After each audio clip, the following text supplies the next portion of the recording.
Hey guys, how's it going? Michael Troy here, and today we're looking at Tales of the Teen Titans, number 49, by Marv, Wolfman, George Pérez, and Carmine Infantino.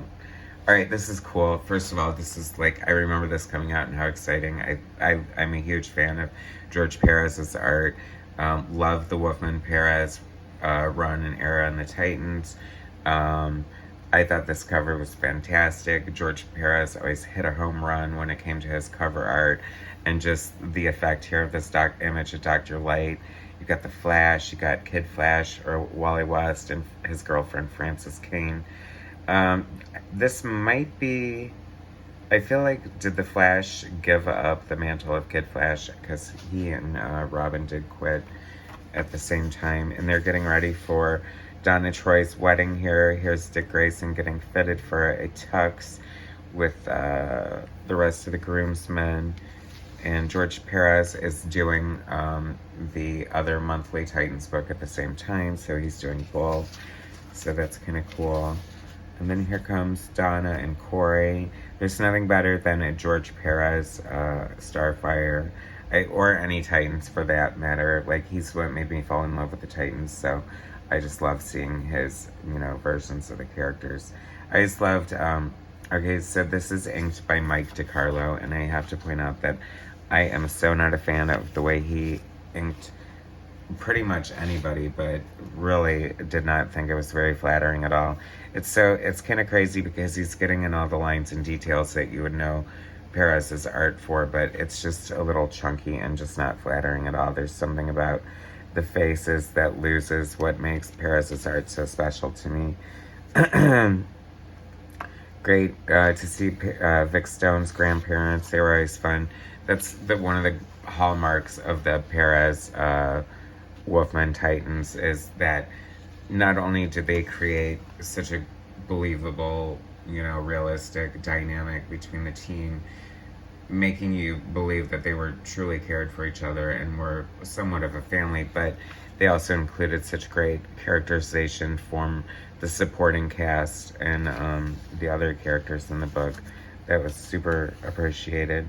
So it's funny, that was just, like I said, Pérez was also doing the other Titans books, so he just penciled the introduction here. And this is kind of fun because we have the main story as penciled by Carmine Infantino, which is one of those classic comic book artists that I sort of didn't have such a great appreciation for when I was younger, because I was more spoiled by the detailed art of somebody like George Pérez or John Byrne or Art Adams or somebody like that. But looking back on it, I just have such a love and affection and appreciation for his work. He had such a great, I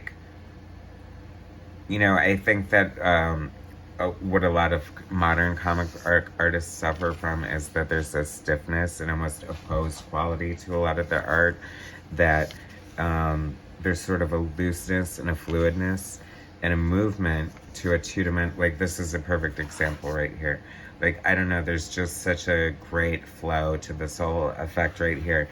And even this, I don't know if I've ever seen, the Flash quite drawn that way, but it's almost like he's melting through time. I just think it's such a great, comic books is such a great visual medium, and I love when the artists take advantage of that and just sort of know how to not let the it's you have to look at the page as a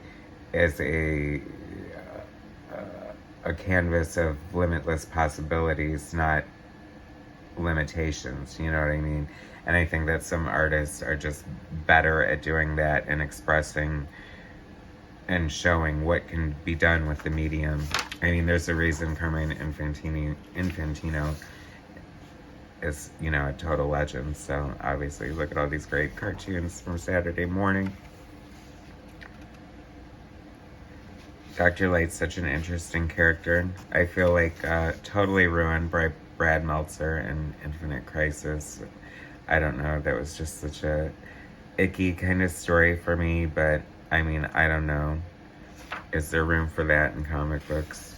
Perhaps. I don't know. But I also didn't like, what was done with the Justice League and Batman and all that. It just seemed a little I don't know, anti-hero in a lot of ways, which is DC at its worst. Like, when DC embraces, like, the great characters for what they are and the great symbols that they are and what they represent, I think that's when they're at their finest, when they're truest to themselves. Dr. Light in a garbage can. Some great Flash. It's always good to see the Flash by Carmine INFANTINO. The inks could be worse, I guess, but they could be better. This looks like we're back to George Perez's end cap on the story. I don't know. I was never a fan of the Terry Long, but next issue is The Wedding, which was a great, of course, powerful issue. So anyway, that was Tales of the Teen Titans 49 by Marv Wolfman, George Perez, and Carmine INFANTINO. Thanks for watching. Please subscribe to my channel, hit like, share my content, and I'll bring you some more later. Alright, thanks guys.